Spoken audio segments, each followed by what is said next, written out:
Okay, welcome back to another Northern Monkeys video. This time we're talking about the Incursor squad. I think these guys are severely underrated because they always get compared to infiltrators, who objectively have a more key place in the meta. But I think that's comparing apples and oranges. And I'll go into why that is and talk a bit more in detail about this. But yeah, let's get rolling. So this is the Incursor squad data sheet. It's exactly what you'd expect, like stats-wise, out of an 80-point unit. But I think the real thing to talk about here is that they have three fairly incredible abilities, all just kind of jammed into this area. So you've got Scout 6. This is great for just being able to redeploy, like after you've deployed. It really gives you like as many Incursor units as you put down. You end up like using that to redeploy out of the way, so you've got that advantage in the deployment phase, which is the key part of the game. It's where like half the game's won and lost, to be honest.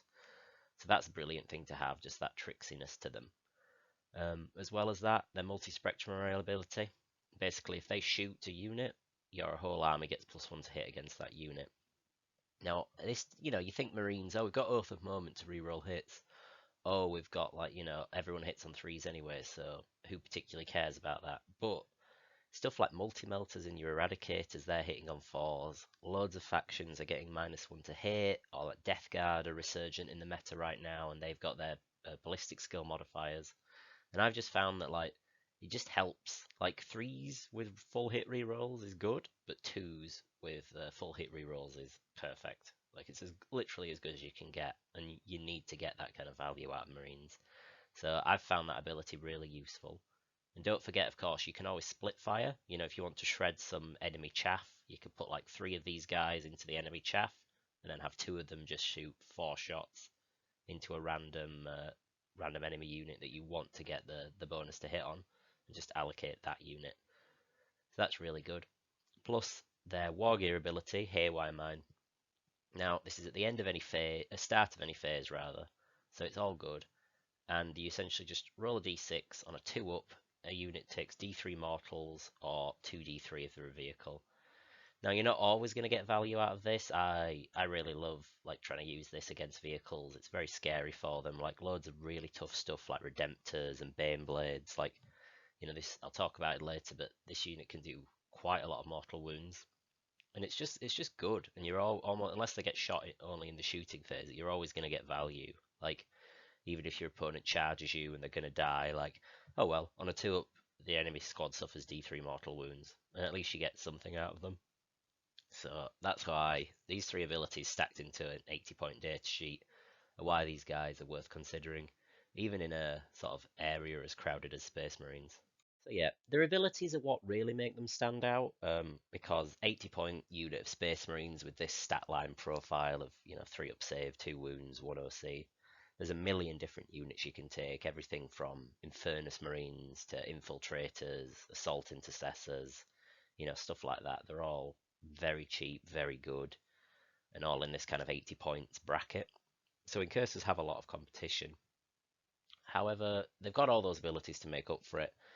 And if you look at their stats, they're they're surprisingly good. They have the smoke keyword, which can give you cover and -1 to hit. That's really good, like against guard. That's a really strong ability to have, and there's lots of armies that hit on 4s innately. So with the cover, this squad can become surprisingly tanky. I've had them survive against like full volleys from like Lehman Russ and things like that with a decent amount of models left. So the smoke keyword is really worth considering, especially if you're using them as like an early trading piece. You can sort of trade a CP to keep the unit strong enough to go and do an action, save you from having to use an entirely different unit to do it. And as well as that, all their guns and weapons are like loaded up with keywords. Like in melee, they have sustained hits, which is really good for just like, that volume if you're fighting enemy chaff, which they often kind of do in the early game. And as well as that, their guns have assault and ignores cover. So you can advance and shoot, which lets you proc your multi-spectrum array ability more. And the ignores cover, again, it helps with that kind of weird role they have where early game, these guys just go out there and fight the enemy scouts and the enemy like chaff units. And because even though they're only 80 points, but they'll win that fight every single time. So it's really good. This is just a picture from one of my games I had a while ago, and this is sort of the Incursors doing exactly what they're sort of supposed to be doing. Just, they're out there, they're scoring an objective. I think this is that stupid deploy servo skulls mission, so they've just kicked that objective you can see in the top right away. But they're scoring points, they're blocking for the Stern Guard squad. And that Death Dread, if it wants to charge in and kill them, it's going to take 2d3 mortal wounds. So stuff like that, it's just what Incursors do. Now, like I said before, they have tough competition in the field, and I think that's because they sit directly in between infiltrators and scouts. Now, scouts are amazing because they're like essentially the Space Marine messiah when it comes to scoring points. They get to infiltrate, they get to scout, obviously, being scouts, and they also have that ability where they go back into reserves if they're at the end of your opponent's turn. And this is just like, this makes scouts like an absolute key scoring piece. Whereas infiltrators, they have that increasingly important 12-inch deep strike denial, which, if you don't know, stops your opponent not just only from being able to deep strike within 9 of them, but also stops them from being able to do like stratagems where they come in within 3 inches of you. So infiltrators are key for doing that. But where I think Incursors are great is that they sort of sit in the middle ground, which you think, oh, they just get forgotten about. But with your scouts, you never want them to actually engage the enemy in any meaningful way because they'll die, and then you've lost your like key scoring piece. With infiltrators, more and more you just need them to be sat at the back, deep, screening those deep strikes out. And Incursors, that they're the ones who will actually like not only score points, but they'll actually run up and fight enemy units. So what you often find them doing, like, they'll die a lot of the time, your Incursors, but, they get to use it in the deployment phase, then they go scout up, then they can just make a normal move up to reach an objective, because they've moved 12 inches, and they'll, score you points on something like cleanse or extend battle lines, so that's great. And then they'll throw mines on an enemy unit, fight an enemy unit of like, Von Ryans or whatever, just sort of cause problems for your enemies, use their like space marininess, because these guys are still just as tough as any other space marine. So yeah, that's why I like them, because you're happy to throw them away and like use their combat prowess that's, over scouts.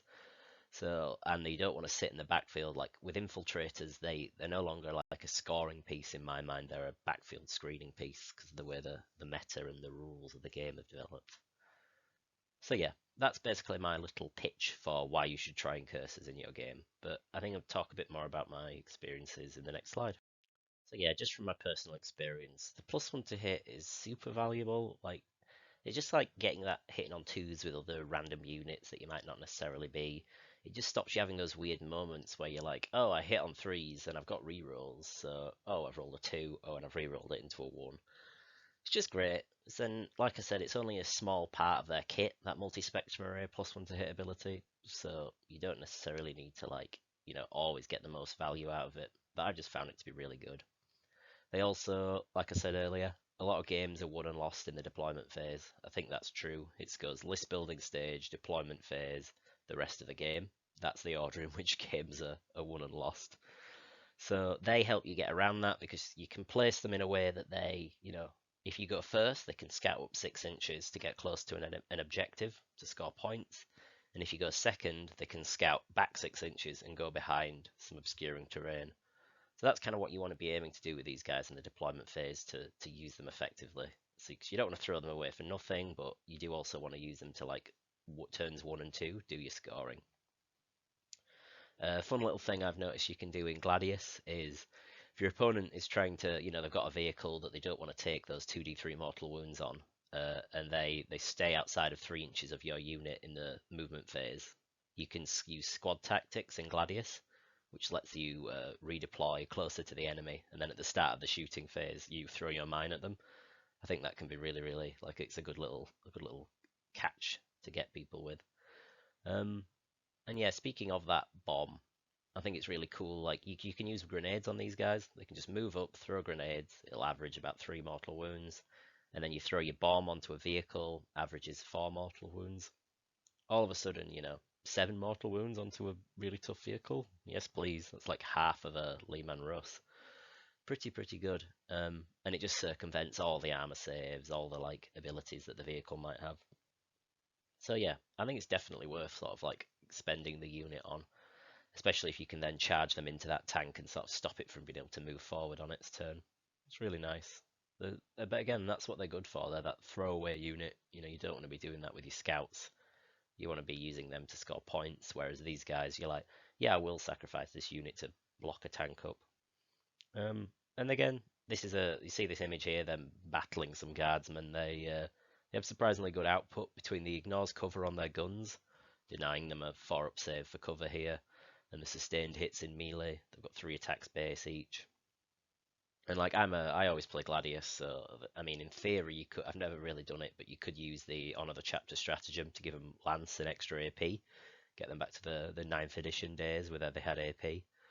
So yeah, I mean, there's a lot of shots. It's 10 shots from the guns, 15 attacks in melee. You could be giving them, +1 to hit and rerolls to hit and things like that. It's really nice. And yeah, that's what I think they are. They're a key unit to throw away. You know, you need your infiltrators in your backfield, stopping those 3-inch deep strikes off your home objective, and you've got your sort of scouts zipping around scoring points. You don't want to lose either of those units. But Incursors, they're the guys who'll go in there, complete an objective and die, and be very, very good at it. So that was my ode to Incursors. I really love them. Like almost all my Space Marine lists that I write start with 2 units of Incursors. I don't know. It's just a thing I've done since 9th edition, and I'll be honest with you, some games they don't do a lot, but they never let me down. And I think that's what matters is making claims about meta units based on like what you're feeling in your heart. Okay, so that's that. Thanks for watching. Like and subscribe, and have a nice day.